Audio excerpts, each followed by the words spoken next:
Hello friends, मैं doctor Surinder Verma आपका अपने यूट्यूब चैनल पर स्वागत करता हूं। दोस्तों, आज हम बात करेंगे पित्ते की पथरी का ऑपरेशन होने के बाद किन किन बातों का ख्याल रखना चाहिए कि ताकि कोई प्रॉब्लम और ना बढ़े, और इसमें क्या खाना चाहिए और क्या नहीं खाना चाहिए, ये हम इस वीडियो में बात करेंगे। तो चलिए शुरू करते हैं आज का वीडियो।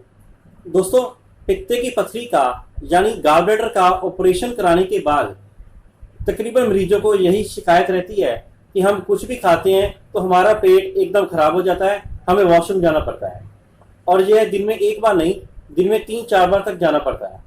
तो आइए जानते हैं इसके पीछे कारण क्या है।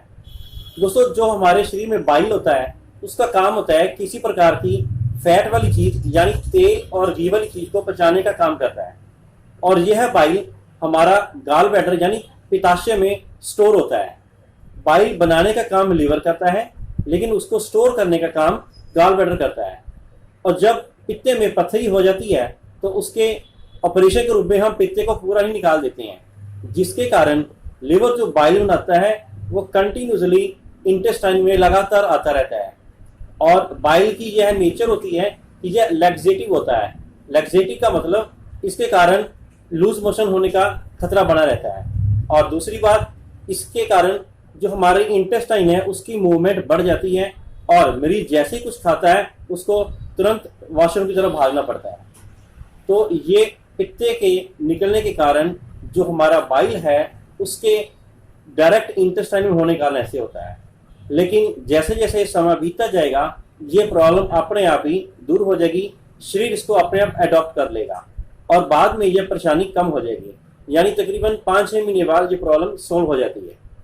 तो अब जानते हैं कि कौन सी चीज है जिसका हमें ख्याल रखना चाहिए कि हमें ये परेशानी दोबारा ना आए। दोस्तों, यहाँ पर सबसे पहले एक बात का ख्याल रखना है कि हमको थोड़ा थोड़ा खाना है, लेकिन बार बार खाना है। एकदम से हैवी मील नहीं खाना है, थोड़ा थोड़ा करके दिन में 4-5 बार खा सकते हैं। एक ही बार में हैवी मील ना करें, क्योंकि उसका डाइजेशन नहीं होगी और आपको वॉशरूम की तरफ भागना पड़ेगा। और दूसरी बात है, पानी का जो इनटेक है, पानी की मात्रा को ज्यादा बढ़ाना है, पानी ज्यादा पीना है, ताकि किसी प्रकार की एसिडिटी भी ना बने। दोस्तों, आजकल जो पित्ते की पथरी का ऑपरेशन है वो बहुत ही आसानी से हो जाता है, जिसको लेप्रोस्कोपिक कोलिसिस्टेक्टमी बोलते हैं। और इसमें मरीज को एक दिन रख के अगले दिन छुट्टी दे देते हैं, और इसमें खून बहने का डर भी बहुत कम होता है, क्योंकि इन्हीं में मिनिमम इंसिजन लगते हैं। तो ऑपरेशन कराने के बाद हमें कुछ एक सावधानियां रखनी होती हैं। उनमें सबसे पहले आता है कि हमें किसी प्रकार की फैट वाली चीज कम खानी है, यानी तेल वाली घी वाली चीज कम खानी है, और साथ में नॉन वेज भी थोड़े दिन के लिए अवॉइड कर दे तो अच्छा है, नहीं तो कम खाएं, क्योंकि इनको बचाने के लिए बाइल की जरूरत होती है। और गॉल ब्लैडर निकलने के कारण बाइल पूरी तरह से शरीर को नहीं मिलता, जिसके कारण इसको पचाने में परेशानी आ सकती है। और दूसरा है कि हम डेयरी प्रोडक्ट्स जैसे दूध, पनीर, मक्खन, घी, इन चीज़ों को भी हमें कम करना पड़ेगा, क्योंकि इनको पचाने में भी हमारे जो फैट सोल्यूबल चीज़ों को पचाने के लिए बाइल की जरूरत होती है वो कम होने के कारण इनको पचाने में हमें तकलीफ होगी। अगला है कि किसी भी प्रकार का प्रोसेस्ड फूड नहीं खाना है, जैसे पिज़्ज़ा है या और ऐसी वस्तुएं।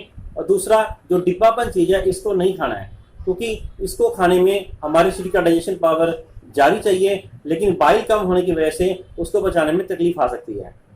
और दूसरा है, किसी भी प्रकार के कैफीन वाले पदार्थ और अल्कोहल का यूज आप कम करें, क्योंकि इनको यूज करने से एसिडिटी बढ़ेगी, और एसिडिटी बढ़ने से पेट के अंदर जलन की समस्या पैदा होनी शुरू हो जाएगी। तो किसी भी प्रकार की कैफीन वाली वस्तुओं को सेवन नहीं करना है। जैसे हम कोई कोल्ड ड्रिंक पीते हैं या कुछ भी लेते हैं, उनके बीच में कई बार कैफीन होता है, तो इन चीज़ों को अवॉइड करना है। और अब बात करते हैं कि खाना क्या है।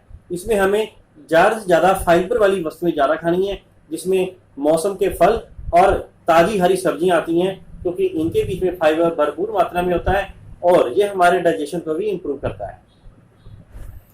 एक और बात ध्यान देने वाली है कि जब पित्ते का ऑपरेशन यानी गॉल ब्लैडर का ऑपरेशन हो जाता है, उसके बाद जब हम फैट की चीज़ें कम खाते हैं तो उसके कारण जो फैट सोल्युबल विटामिन है उनकी एब्जॉर्प्शन में कमी आ जाती है। तो इसलिए हमें फैट सोल्युबल विटामिन जैसे कि विटामिन ए, डी, ई और के, इनकी जो हमें मात्रा बढ़ा देनी पड़ेगी, ताकि इनकी डेफिशिएंसी हमारे शरीर में ना आए। तो दोस्तों, ये थी कुछ एक महत्वपूर्ण जानकारी गाल ब्लैडर के ऑपरेशन के बारे में, और मुझे आशा है कि आपको ये जानकारी अच्छी लगी। अगर आपको ये जानकारी अच्छी लगे तो मेरे इस वीडियो को लाइक करें, शेयर करें और मेरे इस चैनल को सब्सक्राइब करें। Thank you.